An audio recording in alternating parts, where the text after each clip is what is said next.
Joe Biden can't stop making a joke of himself. His gaffes are relentless and continuous. He just can't live without them. Kamala Harris, on the other hand, can't stop cackling. She's a maniac when it comes to laughing. And both these people are trying to undermine each other. That's right. The president and the vice president of the United States of America are rivals consumed by thirst for power. And the United States is suffering as a consequence. Americans are dying, China is rising, but all that Biden and Harris can do is make a mockery out of the offices they hold. And Americans have had enough of them throughout 2021. Let's take a look at how Biden and Harris managed to barely survive 2021 and how they might not be so lucky in 2022. And welcome.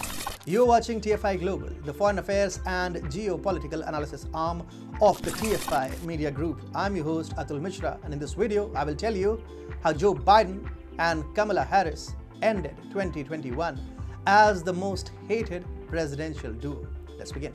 Let's take a poll. Choose your favorite duo: Donald Trump and Mike Pence, Joe Biden and Kamala Harris. If you chose Donald Trump and Mike Pence, congratulations. You are in sync with pretty much the whole of the United States. Because let me tell you something. If there are two people which Americans hate from the deepest pit of their guts right now, it is the duo of Joe Biden and Kamala Harris. Joe Biden's approval ratings have taken yet another plunge, and this time he has gone even below the most hated vice president in US history, Kamala Harris. A newly released Gallup poll showed on Tuesday that only 44% of Americans approve of Harris's job as US Vice President, which is a fall of 5 percentage points since the agency last recorded her job approval ratings. Meanwhile, only 43% of citizens approve of Biden's job as president. Together, Joe Biden and Kamala Harris are leading the most disliked administration in US history. 2021 has been pretty bad for the US owing to the ineptitude of its top two leaders. Joe Biden has had a very rough year. It's strange, you know. It's unnatural for any president to have such low approval ratings in the first year of his presidency. To add to it, to have the most disliked vice president around is just all the more worrisome. He has screwed things up so magnificently that his ratings still being in the 40 percentile range is a miracle in itself. Joe Biden has failed to control COVID-19 in the US. But was he not the one who promised Americans that he will control the pandemic? He was the one who blamed Trump for not being able to save American lives. Yet, under the Biden administration, more Americans lost their lives. On Thursday itself, the United States reported just close to 600,000 new infections. Joe Biden has surrendered. He has gone on a New Year holiday after telling Americans that states need to do more to prevent COVID-19 transmission. He gave up and ran away when the country needed him the most. That tells you how gigantically Joe Biden failed on his most fundamental promise of saving American lives. But then Biden refuses to question China for its handling of the pandemic, which has brought the world to this stage. He refuses to hold China accountable, and Americans hate Biden's softness towards China. But there was something that humiliated the United States like never before in 2021. The devastation COVID-19 has caused is a domestic issue, but what happened in Afghanistan went on to become an event that shamed America globally like never before. Joe Biden botched up the Afghanistan withdrawal, did not prepare for it enough, and ignored crucial intel which indicated that the fall of Afghanistan to the Taliban was imminent. Americans were left stranded. The forces struggled to bring people back home, and the visuals went on to embarrass the United States before the whole world.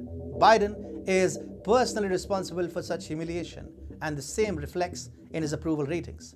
Biden is a man of many gaffes, from calling Kamala Harris to supporting the Let's Go Brandon slogan. Biden has done it all. He reads cues provided on teleprompters, admits that some higher powers in the administration will put him in trouble, and of course, falls off aircraft stairs.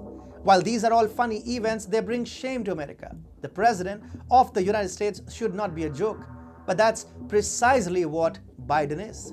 To top it all, Democrats are tired of Biden. They are blocking his priority bills in Congress, which is proving to be a major impediment for the Biden administration trying to implement its agenda. Whether it be the infrastructure bill, voting rights bill, or even the Build Back Better bill, Joe Biden has faced Herculean challenges in trying to get these bills passed through Congress and on his desk.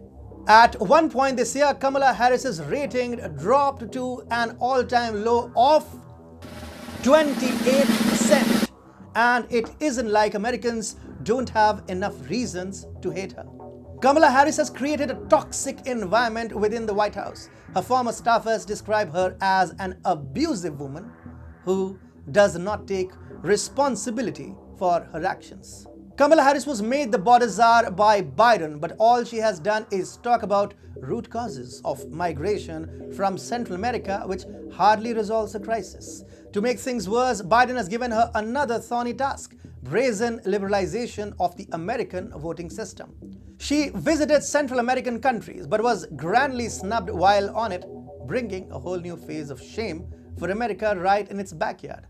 As the US Vice President, she had a chance to impress the world with her diplomatic skills. But wait, Kamala Harris, a former prosecutor, has no real experience in politics and diplomacy. Such is her inexperience that she was given a crash course in diplomacy and foreign affairs by Biden until she started undercutting her boss himself. All of these factors make the Biden-Harris duo the most hated entity in the US.